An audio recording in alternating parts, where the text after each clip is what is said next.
Martin, welcome to the inaugural, the first episode of the BenQ Business Chat. How do you like that for a title? That sounds good, Dan. One day, hopefully, we'll have BenQ TV, but for now, let's leave it there.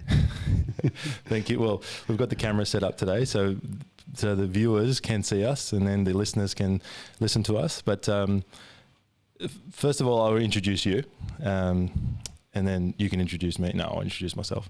So, Martin Moel, Managing Director of BenQ Australia. And I'm Dan. I'm the Assistant Product Manager for B2B products here in Sydney. So we're doing this chat from our Sydney office here. We're in our meeting room. We've got the Jamboard in the background. For me, nothing too exciting behind me, but that's something we can work on for the future. So we might as well jump into the chat today. So what we're going to be talking about today is proof of concept. So this is something that's really important to our business, and I know that it's quite close to your heart when it comes to innovation of products. So maybe first of all, just give me an idea of what proof of concept is and how it applies to the BenQ product range, or maybe the BenQ philosophy overall. So recently, we've switched from just selling display products to selling complete solutions. And we've improved the range of software and accessories that go together with our display products. So what we're trying to achieve these days is a successful outcome for our customers. It doesn't matter whether they're businesses, schools, small offices, large corporate entities, government departments, you name it.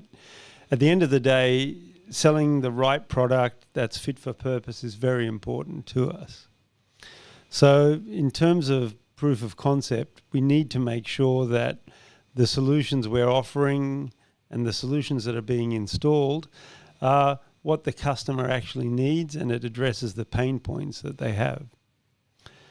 So there are many ways that we do this. The first way, of course, is just getting the specifications from the customer, understanding their needs and wants, and figuring out which one of our products is best suited to their needs.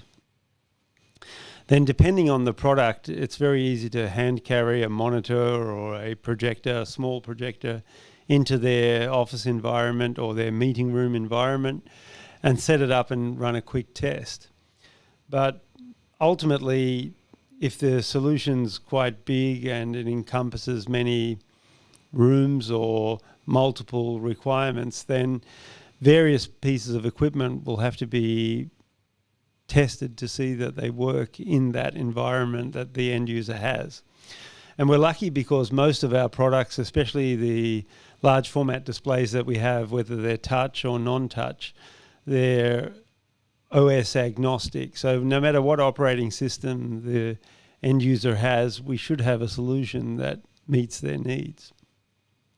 So for the larger displays, we have product in flight cases that needs to be literally trucked into the office or the classroom environment, and they need to be thoroughly tested, which can take up to a full day sometimes. So this is the type of thing that we do to ensure that proof of concept works. It's sometimes possible to do testing in our own office environment here and then get the parameters from the end user or the reseller to work out what's required for the specific job. And we can do some testing here internally, but generally speaking, on-site testing is required. So what do you think the cornerstone or the pivot point of proof of concept is? What needs to be the foundation? And if that doesn't work, then the rest is just going to fall apart.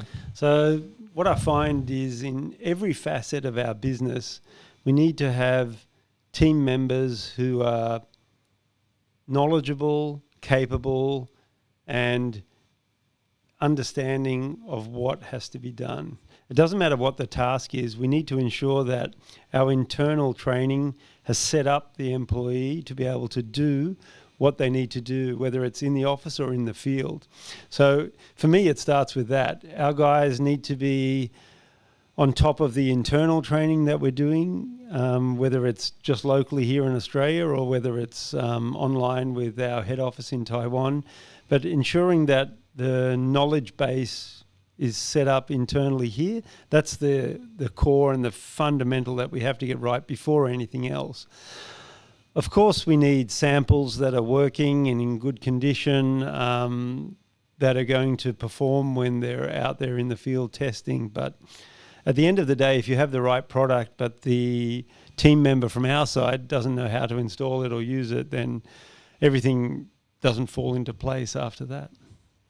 So you touched on it a little bit there, but especially for BenQ Australia, our resellers and our distributors are very, very important part of our business, and we need to support the reseller to provide a proof of concept to the end user. So how do you think that BenQ Australia or BenQ globally even is supporting the resellers to bring proof of concept? Right. Empowering our channel has always been critical to us. So our valued channel partners need to be kept up to speed all the time whenever we make change or bring new products into our lineup. So when we upgrade our products via firmware that may be done over the air, so there isn't a message that goes out, we need to ensure that concept and the reason for doing that upgrade is communicated with our partners who are in the field. Ultimately, we should only be acting as support to our channel partners. They should be trained up. They should have samples within reason on hand for themselves, and then they should be getting regular updates from us, whether it's by email, whether it's by some kind of documentation that gets sent out to them, or whether it's online. And during the pandemic this year in 2020, we outdid ourselves with a number of webinars, the amount of training that we conducted online. So every quarter, there were so many events that we did, and many channel partners joined, and hopefully we succeeded in keeping their own capability up to speed and in line with where our products currently sit. So taking a step back a little bit maybe, because proof of concept is nothing without a commitment from the business. So maybe give us a little bit more about the BenQ DNA and the commitment to innovation, and then maybe tie that back into the whole approach. So the only way BenQ can survive globally is by continually innovating, growing, developing, researching, and adjusting our products, and then bringing new products that are even better into our lineup will never stop for us. So that's ongoing all the time. So proof of concept plays into that, because when we identify the market need, we need to have the right product to meet that need. And after implementation, we want to check that it's working. And globally, we commission case studies. And these case studies should show best industry practice. So whether it's corporation, government, education, whatever, it doesn't matter. What we want to do is highlight those best cases through our case studies that are all available on our website. And then end users can go into those case studies, see what the best practice is from countries all over the world, and hopefully recognize that as being something that they need as well, and then allowing us to go into their own environment to set up a demo for them, and hopefully eventually commission product that goes in there that they can use in similar ways.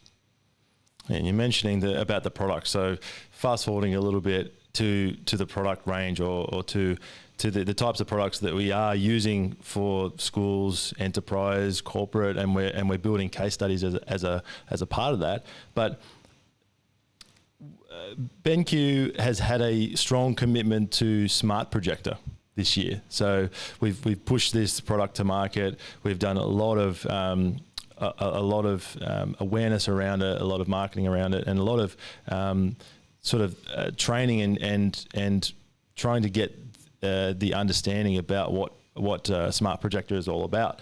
But tell us a little bit about that, the commitment to Smart Projector, and then how does that in turn fit into the VC room, and how does it then fit into the COVID/post-COVID world that we now live in?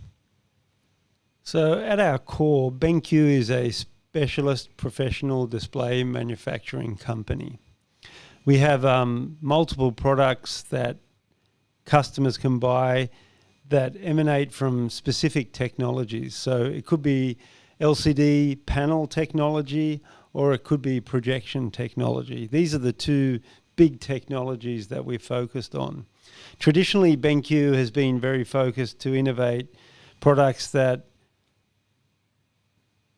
innovate through color accuracy. So it doesn't matter whether we have projection or LCD panel, having products that display accurate colors is always very important to us. However, during the pandemic, we've noticed that customers have different needs and requirements. So as our end users that we communicate with daily, as their needs change in terms of having a hybrid business model where they're working from home, working from the office sometimes, they have different requirements for what they're doing, and being isolated at home or not having an open office like this one where they could come into work, if they're stuck at home, then their needs are changing in terms of what kind of display technology they require. So in this respect, we've innovated our projectors to become smart. By smart, essentially what it means is there's a Android operating system installed on a hard disk within the projector.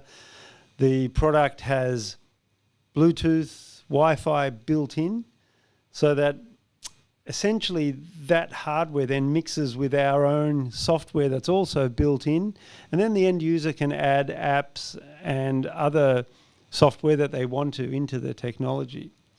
So finally, what we've done is we've created a projector that only requires a power cable to be used effectively. So once the projector's been powered, then the end user is free to connect to other devices. Multiple people can connect.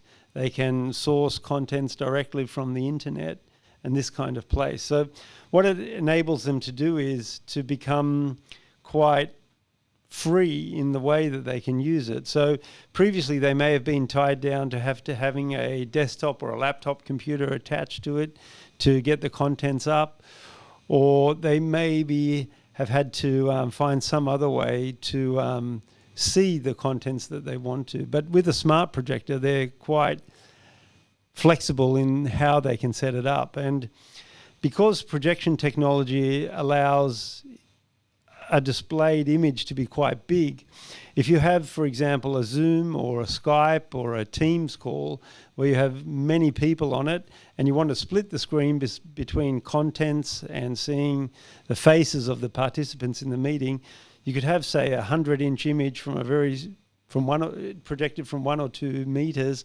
onto a simple wall. And then you can still have your laptop on the desk, and then you can be doing multiple tasks at the same time. So on the other hand, we've got a very strong position in interactive flat panel, of course. And Duo Board we've launched this year and been really successful and fitting into the market somewhere that we haven't been before, or we haven't been able to necessarily fit all the completely the category or the complete tick all the boxes that we needed to. So where does Duo Board fit into the crowded IFP market now? So our interactive flat panel business really focused on the education market for many years.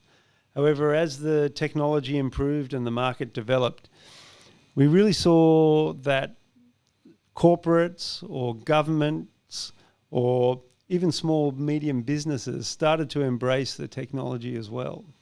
And the needs of the corporate market is completely different to what a classroom requires. And so we created specific technologies into our new CP series to meet those needs that were not necessarily relevant to the education market. And specific things that we developed in the product were the built-in camera, the embedded or included OPS computer with Microsoft built in on there, and there were different touch technologies that were put in there. The product came out with different bezels, so a different outlook to suit that room environment that businesses and corporates have.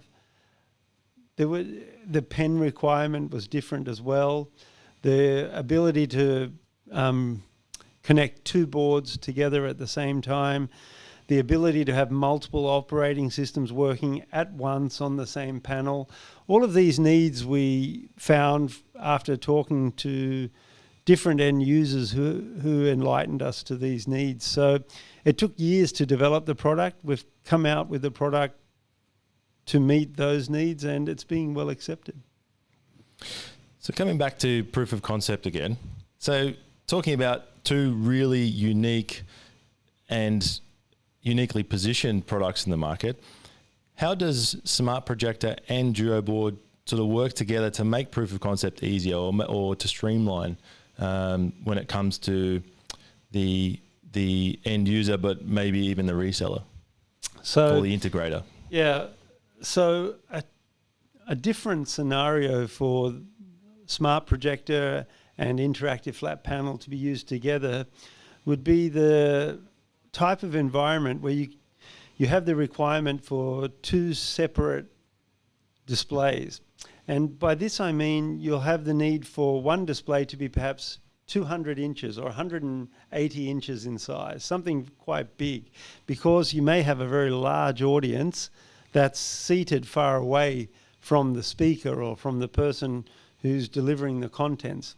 However, the person who's delivering the contents may be required during the presentation to annotate or to change the contents that he's delivering. So he may need a touch panel to write onto the screen, but he may need those changes to be visible to people sitting 5-10 rows back from where the speaker is or where he's presenting from. So even in that case, a 70 or 80 inch size panel may be too small. So if you're having something that's needed to be displayed on a 200 inch screen, then at the moment there is no IFP technology to be able to display those kinds of content. So in this case, you'll have dual displays, one being LCD touch panel and the other being a smart projector, which is much, much bigger in size, but then the contents become available. And this kind of hybrid display is easily connected with one of our other products, InstaShow, which could connect the two products together at the same time. So we have that kind of solution again, and I'll come back to what I said at the beginning, to ensure that the outcome that we install and deliver is exactly what the end user needs. And we've tested that concept here in the office. It works fine. We have multiple installations now where this is done, and we're confident that we can deliver that into conceivably any end user scenario. So I suppose to wrap things up for proof of concept, and business is changing, will always be changing. It's ever dynamic. The home office has changed. The physical in-person office, say something like a BenQ Australia here, has changed, and we need to be focusing on the proof of concept to make sure everything runs smoothly. So having thought about all those changes, what do you think will be the next challenges? What coming up in 2021, 2022, whatever it may be, but what's your foresight on that? What do you see being the pain points for the end users? So end users need to adapt to the changing environment. And by this, I'm essentially just for the moment talking about the pandemic that we're faced with at the moment.